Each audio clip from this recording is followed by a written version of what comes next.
It began like any other taping day, laughter bouncing off the studio walls, stage lights burning gold, and that electric sense of joy that always seemed to follow Steve Harvey wherever he went. The air inside Family Feud was alive with energy. Families buzzing with nerves and excitement, audience members waving at cameras as the familiar theme music rolled. To anyone watching, it was just another day on set. But not every story that walks onto that stage comes for the laughter. Some bring something heavier, something the world needs to feel. That day, sitting quietly behind one of the contestant podiums, was a woman named Teresa Miles. She looked like any proud mother, calm, composed, her hands folded neatly on the edge of the stand. But beneath that composure, there was something else, something you could see if you looked long enough. Not sadness exactly, but a kind of stillness that only people who've lived through loss carry with them. Her family was competing that day, the Miles family. Teresa, her teenage daughter Lily, her brother James, her niece, and her elderly mother who insisted on coming just to see Steve in person. They were from Columbus, Georgia, a small town with big hearts, the kind of place where everyone knows your name and your story. As Steve walked over to greet them, his usual charm in full stride, the laughter came easy. "All right now, y'all look like a good bunch. Who's the captain here?" "That'd be me," Teresa said with a smile that looked like sunlight trying to break through a cloudy day. "All right, Miss Teresa," Steve grinned. "Tell me something about your family." And just like that, the first crack of silence appeared. Teresa's smile faltered for half a second, not enough for the camera to catch, but enough for Steve to notice. Her daughter reached over and gave her hand a squeeze. "Well," Teresa began softly, "we're a family of 4 here, but there's one more who's watching from home." Steve nodded, expecting the usual, maybe a grandparent who couldn't travel, or someone working late. "Oh yeah? Who's that?" Her voice was gentle when she answered. "My son, Daniel." Steve's smile returned. "Ah, all right. We got a big shout out to Daniel back home." But Teresa didn't echo the laugh. She glanced down, her fingers tightening slightly on the podium. "He promised he'd come back," she said, the words so soft they almost got lost in the hum of the studio lights. And in that one sentence, everything changed. Steve stopped mid-motion, his hand frozen in the air.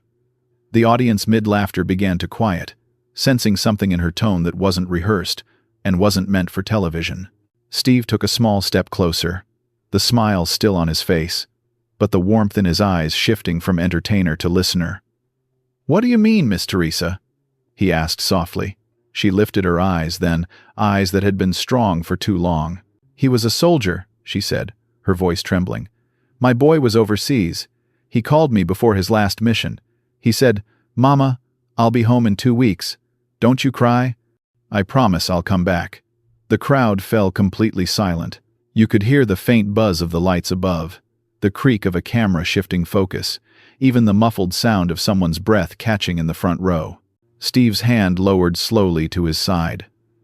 The laughter was gone now, replaced by something else, a collective ache that everyone felt but couldn't name. "And did he?" Steve asked quietly. Teresa smiled again, but this time it was small, the kind that breaks your heart to see. "He came back," she said, pausing for a long second. "Just not the way I prayed for." Someone in the audience gasped softly. A woman in the back pressed a tissue to her mouth. Even Steve's eyes glistened as he nodded slowly, the weight of her words settling deep in the room. Teresa continued, her voice trembling but steady. "When the officers came to the door, I remember thinking, no, that's not how the story ends," he promised. She looked down at her hands. "I still set a place for him at the table sometimes. I still talk to him like he's listening. And maybe he is." For the first time all season, Steve couldn't find words. He simply walked closer, standing beside her, his expression open, human, reverent. "Miss Teresa," he said softly, "I don't think there's a man or woman in this room who doesn't feel that love right now." The crowd stayed silent, waiting. She smiled again through her tears. "I came here today 'cause this was his favorite show," she said. "He used to say, 'Mama, one day I'm gonna stand next to Steve Harvey and make him laugh.'" Steve exhaled slowly, his hand pressing over his heart. "You know what?" he whispered. "I think you just did that for him." And right then, something unexplainable passed through the room, like time paused, like the world stopped pretending everything was fine. It wasn't a moment for television. It was a moment for humanity. Steve stood there for a moment, not as a host, not as a comedian, but as a man staring at the weight of someone's truth. You could see it in his face, the way his smile had softened into something tender, the way his eyes glistened but didn't look away. Television had a rhythm: laugh, pause, applause. But right then, that rhythm was gone. What filled the air instead was reverence, the quiet kind that only exists when people are witnessing something real. He took a breath before speaking again, his voice lower, careful. "Miss Teresa," he said, "if it's all right with you, would you tell us a little about your son?" Laughter rippled through the audience, gentle, grateful, the kind that carries pain and love at the same time. Steve chuckled softly, shaking his head. "Sounds like he had your sense of humor." Teresa smiled faintly. "Maybe a little. He was everything good about me, just bigger, braver." Her voice caught, but she pushed through. "When I got the call, it felt like the air left the room. I remember holding my phone and just whispering, 'But you promised.'" A tear slipped down Steve's cheek, and he didn't hide it. He nodded slowly, pressing a hand to his chest as if to steady something inside. The audience was with him, hearts cracked open. A woman in the front row whispered, "Lord, have mercy," under her breath. Teresa continued, her gaze unfocused now, like she was seeing something far beyond the stage. "It's strange how grief works, Mr. Harvey. It doesn't hit you all at once. It waits. It sneaks up in the middle of ordinary things, cooking, driving, folding laundry. You'll see his favorite snack on a shelf and remember he's gone. But then," she paused, smiling faintly, "sometimes you'll feel something too, like a warmth, like he's just there in the room, and you start to believe maybe he really did come back. Just not in the way you expected." Steve took a step closer, his voice barely above a whisper. "You talk to him sometimes?" "Every day," she said. "I tell him about his sister, how strong she's been, about how his grandma still keeps his photo on the mantle. Sometimes I even tell him when I'm mad 'cause I still get mad. But then I laugh, 'cause I can hear him saying, 'Come on, Mom, you know I'm right here.'" The audience's eyes glistened in the low studio light. Even the crew members, the ones who'd seen it all, stood frozen behind their cameras. Steve rubbed his forehead, exhaling shakily. "You know, Miss Teresa," he said quietly, "I've met presidents, athletes, movie stars, all kinds of people walk through here, but I ain't never met courage like yours." Teresa shook her head gently. "It's not courage," she said. "It's love that doesn't quit." Steve repeated her words softly, almost to himself. "Love that doesn't quit."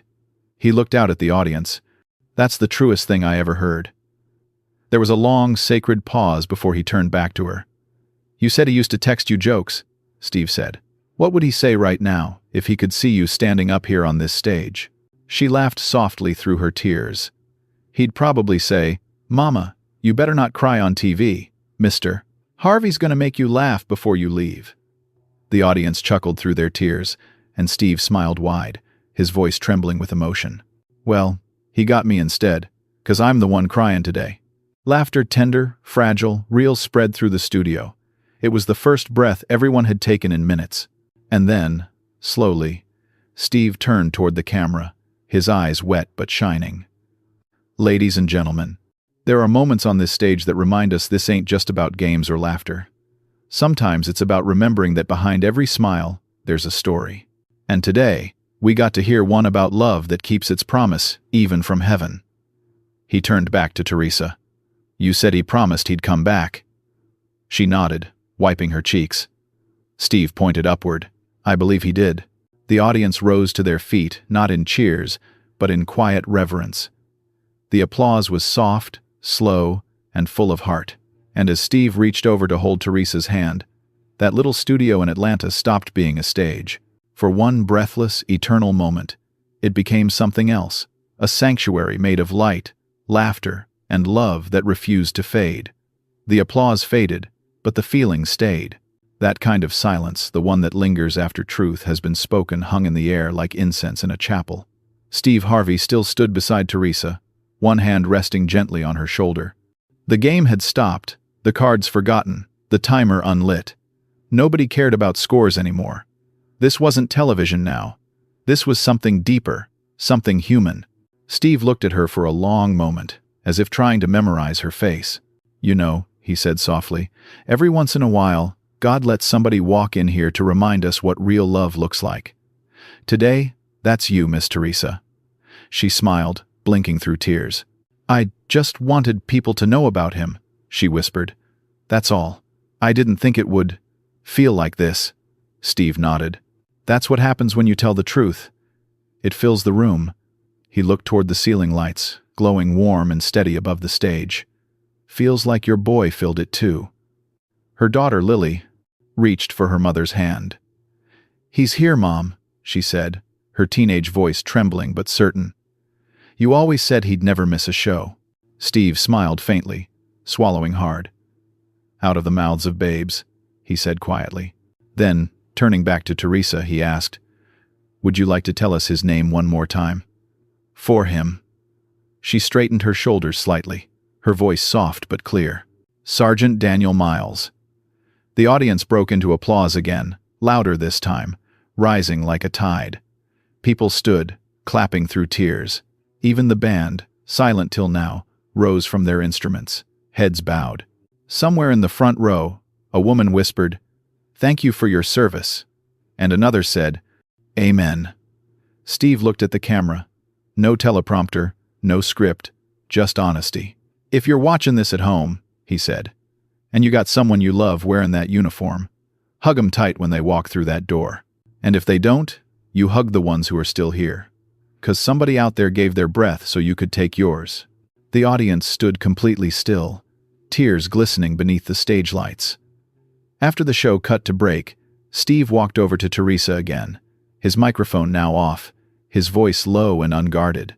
"I want you to know," he said, "that story, your story, is going to help somebody tonight. Somebody's going to see this, and they're going to call their mama, or they're going to forgive their daddy, or they're going to tell somebody I love you they ain't said it to in a long time." Teresa smiled faintly, her voice cracking. "That's all I want," she said. "I just don't want him to be forgotten." Steve shook his head slowly.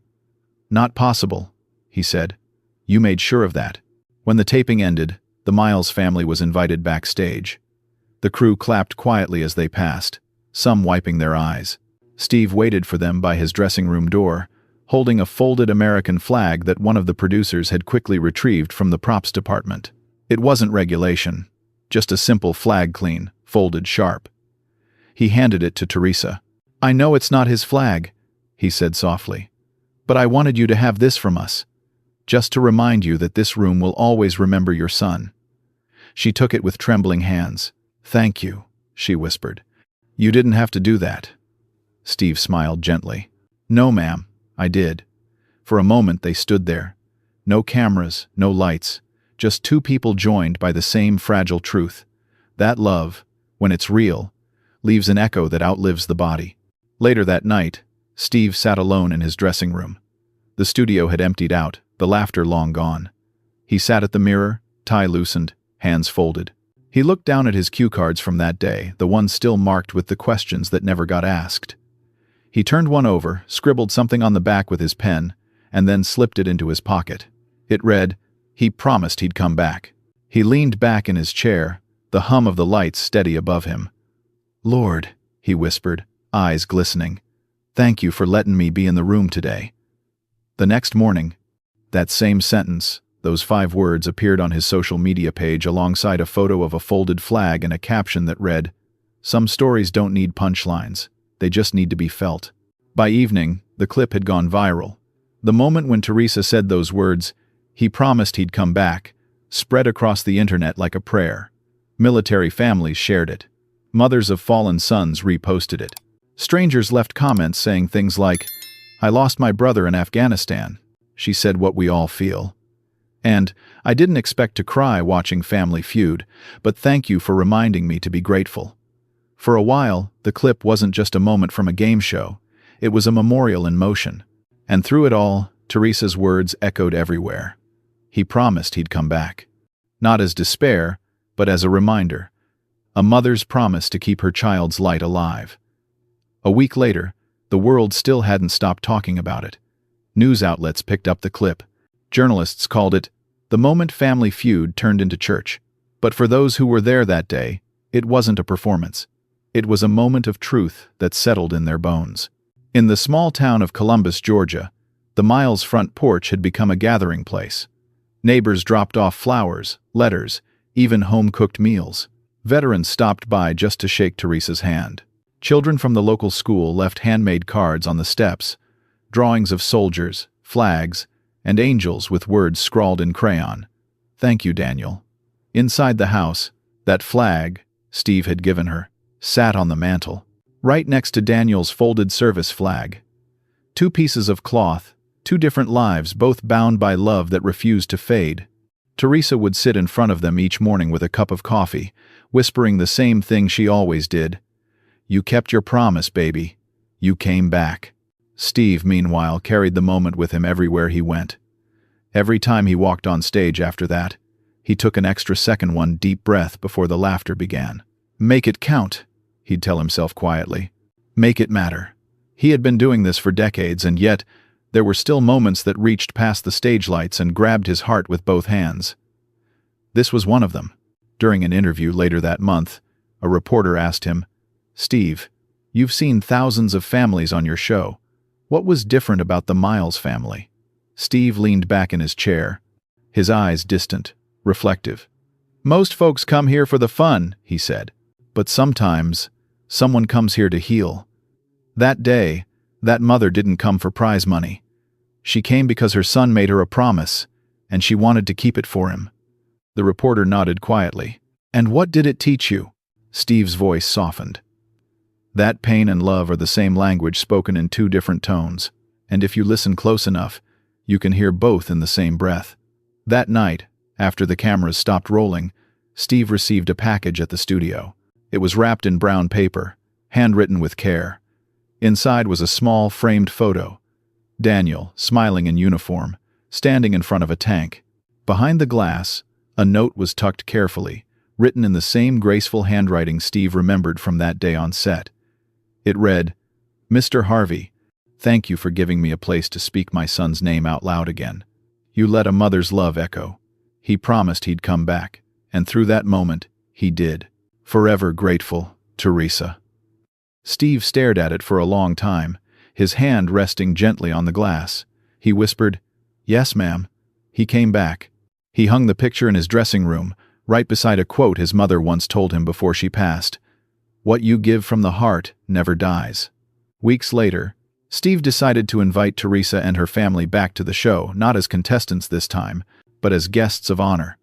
When they arrived, the crew greeted them like old friends. The same stage lights shone, but that day, they seemed softer, warmer. When Steve stepped out and saw them sitting in the front row, his face lit up with the kind of smile that comes from deep gratitude. "Ladies and gentlemen," he began, "some stories stay with you. Today, we've got a family here that reminded us all what love looks like when it refuses to let go." The crowd applauded gently, and the cameras turned toward Teresa, who smiled through tears. Steve invited her on stage once more, holding her hand as the audience rose to their feet. "The last time you stood here," he said, "you gave the world a gift, a reminder that promises made in love don't end, even when life does." He turned to the big screen behind them. "We wanted to show you something." The lights dimmed. The studio fell silent again. On the screen appeared Daniel's photo, the same one Teresa had sent Steve, followed by a montage of other soldiers. Names, faces, smiles. The background music was simple, a soft piano melody that wrapped around every heart in the room. Across the screen appeared the words, "They promised, and they live on." Teresa's hand flew to her mouth. Her daughter wept quietly beside her. Steve stood next to them, his voice breaking when he said, "This is for every family waiting for their comeback. Every mother, every father, every brother and sister who keeps believing in love that never leaves." When the lights came back up, there wasn't a dry eye in the audience. The applause started slow, respectful, full of soul, and then grew into something that sounded less like celebration and more like prayer. Teresa turned to Steve and whispered, "He would have loved this." Steve smiled, his voice trembling. "He does. For the rest of the episode, laughter did return, but it was a softer kind. The kind that follows tears. The kind that feels earned. When the cameras cut for the final time, Steve didn't do his usual outro. He just stood there for a moment, looked into the camera, and said quietly, "If you've lost somebody you love, don't let the world make you forget to say their name. Say it proud. Say it often. Love doesn't end when a heartbeat does it, just finds new ways to stay." The episode aired 2 weeks later. Millions watched. And for a brief moment, the internet, the world, and the noise went still listening. Not to fame, not to laughter, but to a mother's voice echoing softly through a stage. He promised he'd come back. If this story touched your heart, subscribe and share so the world never forgets moments like these. This is Stories Left Behind, where human stories are never lost.